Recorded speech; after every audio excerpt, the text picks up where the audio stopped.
Good morning everybody, שפע ברוך והצלוחו. We are in parashat ראה. ראה אנוכי נותן לפניכם היום, one minute, ראה אנוכי נותן לפניכם היום, ברכה וקללה. Look, I'm putting in front of you today, blessing and curse. Now first of all, the use of ראה, look, normally it will be Shema, like Shema Israel, listen Israel, Shema Israel, Shema, and what's the meaning of ראה? Why is the Torah using the word ראה, to see? What do you mean I see the blessing and the curse? I can hear what you want to tell me. What's seeing? And then also another interesting thing, if we go on, what's the meaning of blessing and curse? So the Torah explains the blessing, blessing if you listen to God, to the mitzvahs that God orders you today, and the curse if you don't listen. So 1 minute. So if this is the case, so if we look, the Torah doesn't use words just like this. So I can just read it like this. ראה אנוכי נותן לפניכם היום את הברכה אשר תשמעו מצוות השם אלוקיכם, etc. והקללה אם לא תשמעו. And I don't need what the Torah is telling me here. ראה אנוכי נותן לפניכם היום ברכה וקללה. And then the explanation. I can have the explanation right away. I don't need the title, blessing and curse, and then the blessing if like this, and the curse like this. So why do we need this title? Bracha v'klala. Nevertheless, if we look at it, what does it mean, bracha v'klala? Does it mean that there is a blessing and there is a curse, like two things? But that's not what's written. It's bracha and klala. So, in other words, the Or HaChaim HaKadosh says, if this is what is written, it means that the same thing is a blessing and a curse. How can one thing be a blessing and a curse? Impossible. Then comes the explanation. Yes, the Torah is talking about a thing that stands in front of you. Whatever it is, you can make it a blessing or a curse. What do you mean? Et habracha asher tishmu. If you listen to God and you go in the way of God, whatever you got in front of you is going to turn to a blessing. And a curse if you don't listen. In other words, things that happen to you in life, you have the power to make them good or bad. Blessing or a curse. For example, a lot of times we see something and we think it's good or we think it's bad, and then we find out later on that we were wrong. For example, a business guy, had to go to a very important meeting abroad that will change his life and bringing parnosa for a few years. He booked a ticket, and unfortunately, when he went out of his house, there was a traffic jam, and he got very late to the airport, and the plane already left. Nevertheless, he found out that his place was taken by his competition, who was on the waiting list. He didn't have a ticket. He was on the waiting list for the same flight, and because he didn't appear in the airport, he took his place. So not only he is going to, unbelievable, is going to lose the deal, his competition is going to take it. 2 hours later, on the news, unfortunately, this plane crashed. In other words, was it a curse or a blessing? It was the greatest blessing that can be. In other words, it's not what we see. It's how we behave, and then God is going to do it in the way we behave. For another example, I knew a guy that he used to manufacture tables. A small business, a nice business, did very nice. And one day he went on a very big project. He wasn't the only one. There was a lot of others that went on it, but he gave the best price and he won. What do you think? A blessing. Of course, what a blessing. Unbelievable. Like, this was a very, very big project. Unfortunately, it wasn't a blessing. It looked like a blessing, but very quickly he found out that the offer he gave was established on what he got today. Unfortunately, the size of his factory for this project was too small. He had to increase this business 10 times more.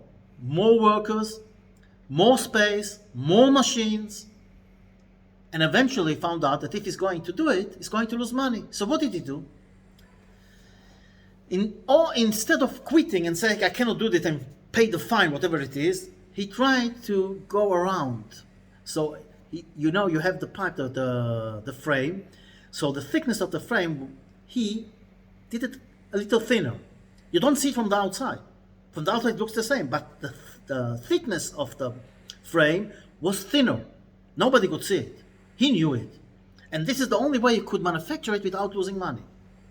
Unfortunately, I didn't realize that these big people on a project like this, they come in the middle and they check the work before he's finishing it. They want to know if it's like they ordered and everything is like the certification that they gave him, all the details. And they checked and they found out that the thickness is not what they decided. And they just said, we're not going to take this. You have to redo the things with the thickness that we agreed on. Unfortunately, he lost the business. He couldn't do it. And that's life. And the Torah is telling us that you can control the things and bring them to be good or to be bad. And then the Torah is telling us, and we all understand it. It goes,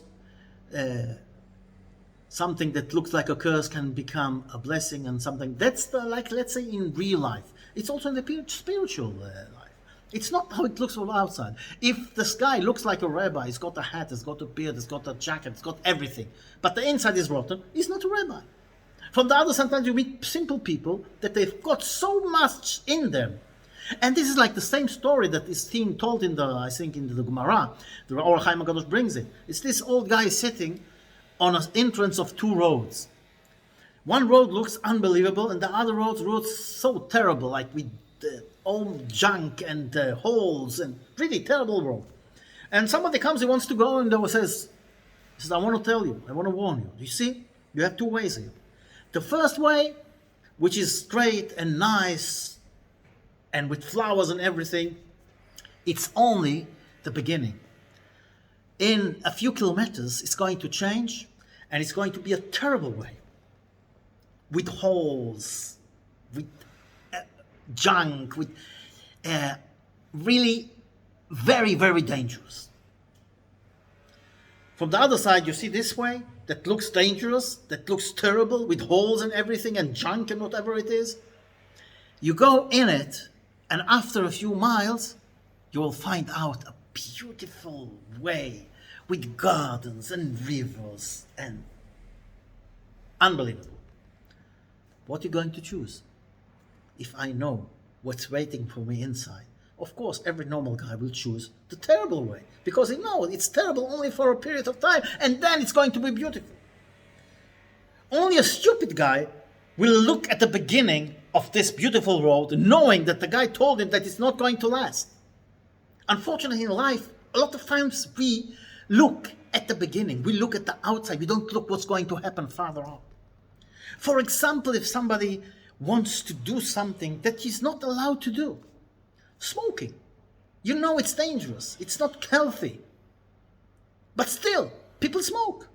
They know that eventually they're going to pay for it. And now I'm enjoying my life, why not? And that's in a lot of other things.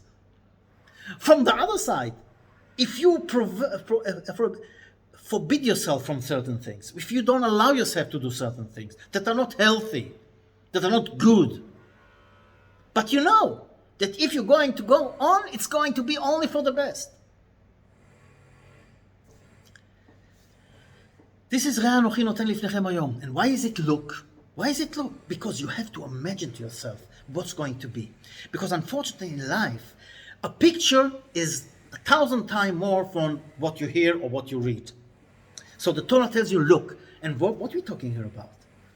Vayaki v'yacha, when God is going to bring you to the land and give it to land, I will give the bracha on Har Grizim, ve'aklala al Har Eval. I'm going to blessing is going to be on the mountain of Grizim, and the curse is going to be on Eval.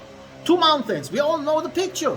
There are two mountains, and when Am Yisrael came into Eretz Yisrael, the Leviim stand in the middle, and you have one mountain on one side, the other one on the other side, and in one mountain you have 6 of the tribes, the other one the other 6. And then the Levim are saying blessing to the right side and then curses to the left side. By the way, it's the same thing. The curse is exactly the opposite of the blessing. So why is this whole thing? Why do we need 6 tribes here, 6 tribes here, blessing and curses that's exactly the same but the opposite? What is the whole thing? It's a picture that we have to put in front of our eyes. What does it mean? The Rambam says that everybody we are standing now on Shabbos, going to be Rosh Chodesh Elul. Chodesh HaSlicha v'Rachamim. We're standing now in front of a time that we have to do tshuva, we have to better ourselves, to know and understand God is coming. God, Elul, ani ledodi v'doli, I am to my uncle is to me. I am to God, God is to me. God is in the field. Melech Basadeh, the king is in the field. He's here. Wants to hug. He's opening his eyes, his hands, and we have to run to his hug. And if somebody goes through this month like nothing happened, this is the biggest mistake he is doing. So how do I motivate myself to do the right thing? So the Rambam says everybody has to look at himself like he is equal. In other words, right now, mitzvahs and sins are equal, and now, whatever he's going to do, if he's going to do a mitzvah, Baruch Hashem, the whole thing is going to change. He's going to be a tzaddik. If it's going to be a sin, unfortunately, it's going to be a rasha. And this is the way you should look at the whole world. In other words, we are not alone. We are connected to the world. Now, if I am equal, and the world is equal, in other words, whatever I do now is going to influence me and the whole world. Wow, this is a responsibility. This is why you have the 6 tribes here on the mountain, the 6 tribes here, there on the mountain, and the Levim in the middle to tell you this is the picture. You are a part of Am Yisrael, and there is a blessing and there is a curse. You have to choose. How do you go? What is the way you're choosing? And you have to understand that every act you do, even the smallest one, is going to change the whole thing. If you think like this, you start, wow, you see, look at the Rambam, Ilchot Tshuva, what you have to do in order to do Tshuva, wow, it's very difficult. The Rav Pinkus Asal says, okay, this is the best way, but it's not the only way. There is another way, a much easier way. As we said, now this month, we have the easiest way to do Tshuva. To show God that we care, just give God a hug back. God is opening his hands, he's here with us. He only wants us to come and embrace him. He's embracing us, we embrace him, and this is the beginning of the best way of doing tshuva. This is says, look at it, and Ayom. What is Ayom? Today. What you do today is going to change your life in the future. And don't wait another day, start today. So important. And then, he's telling us another thing. We have to understand we live in a world that we have the spiritual side and the materialistic side, or the physical side. And we need to act in the physical side in order to elevate ourselves with the spiritual side, so elevate all the things we do. But sometimes we think that we have a bad job. So to connect the things of blessing and curse, with usmachtem, says the Torah, bechol mishlach yedchem atem uvatechem asher beracha Hashem Elokecha. God blessed you and gave you whatever you have. And the job you've got, you have to be happy with it, because this is the job that God gave you, and this is the best job for you. A lot of times we look at other people, what they've got. So says God to us, Machtem, be happy with what you've got, because what you've got, I gave you the right thing for you to be happy. And talking about this, being happy with your job, and understanding what is a curse and what is the blessing. A few years ago, my son was in hospital for stomach. He had a problem in the stomach. He had to be operated, whatever. And there in the same room, we spent the Shabbos there. In the same room was another guy. He was lying there.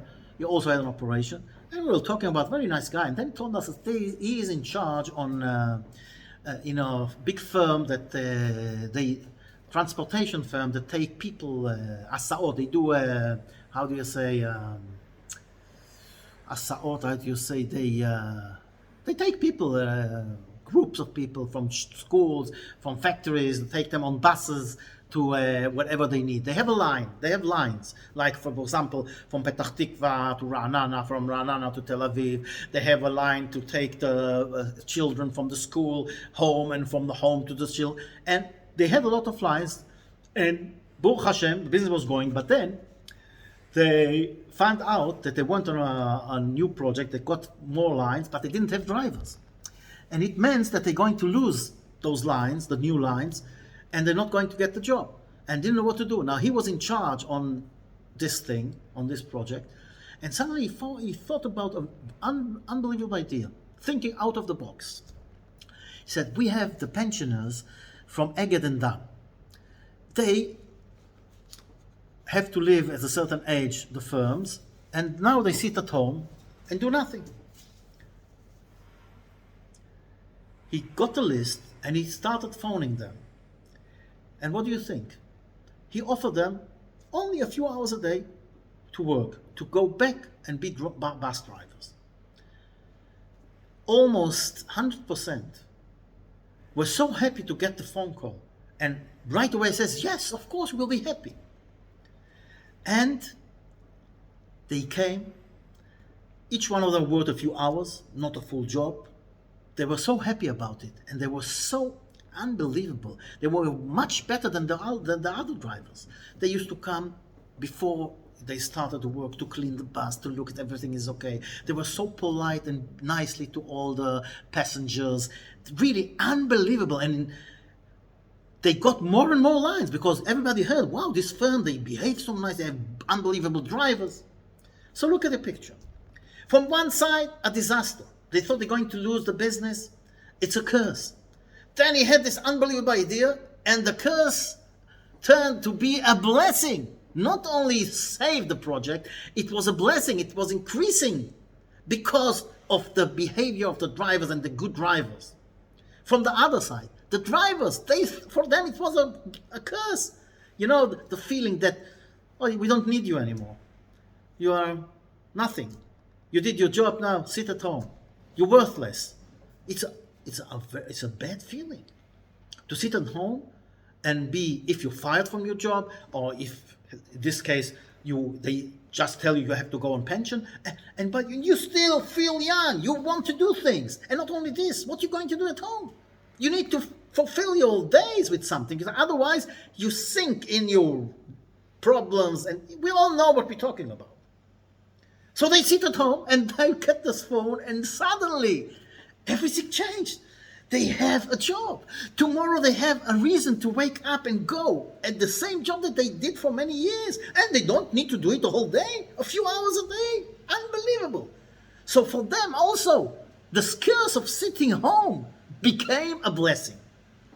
Those are only stories to make us understand what is the idea behind what the Torah is telling us. Re'eh anochi noten lifnechem hayom bracha v'klala. Look around you. You can see the picture. Imagine to yourself. And also not only imagining, and inner from your experience in your life. And you will see the blessing and the curse. And it's you. God is telling you. The blessing is going to be, if you're going to listen to God and go in the way of God, it's going to be a blessing. And unfortunately, if you're not going to go in the way of God, it's going to be a curse. And today, start today.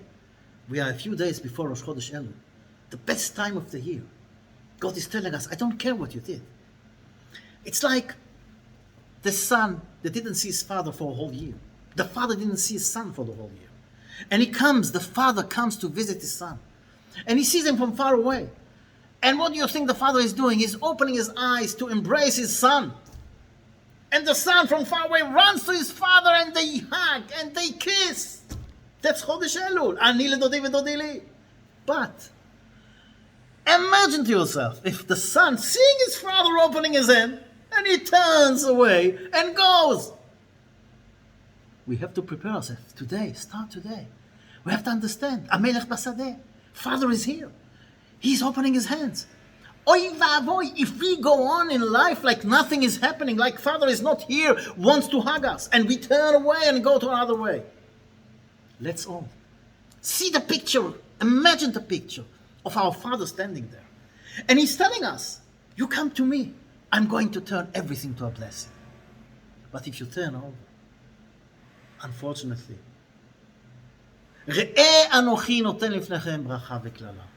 I wish you all that we will see in our imagination God opening his hands and run to embrace God and kissing and being together with God with love. Seeing the right way, seeing the blessing and feeling the blessing and getting the blessing. All the best.